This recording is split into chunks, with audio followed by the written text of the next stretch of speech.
এখনকার দিনের বাচ্চারা শাকসবজি খেতে একদমই ভুলে গেছে, কিন্তু শাকসবজি খাওয়া আমাদের শরীরের পক্ষে যে খুবই উপকারী। তাই আমাদের বাড়িতে চেষ্টা করা হয় শাকসবজিটা যেন তৈরি করাই হয় প্রায় দিনই।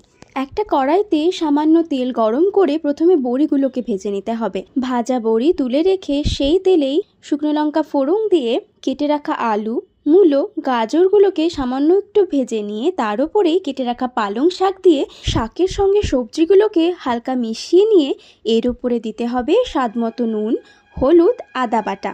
তারপরে আবারও সব কিছুকে ভালোভাবে মিশিয়ে নিয়ে শাকটাকে ঢাকা দিয়ে রাখতে হবে বেশ কিছুক্ষণ।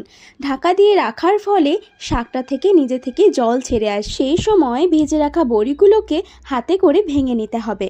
এরপরে যখন দেখবেন শাক থেকে জল ছেড়ে গেছে এবং সবজিগুলো সেদ্ধ হয়ে গেছে, তখন ভেঙে নেওয়া বড়িগুলোকে এর উপরে দিয়ে সব কিছুকে ভালোভাবে মিশিয়ে নিতে হবে। তাহলে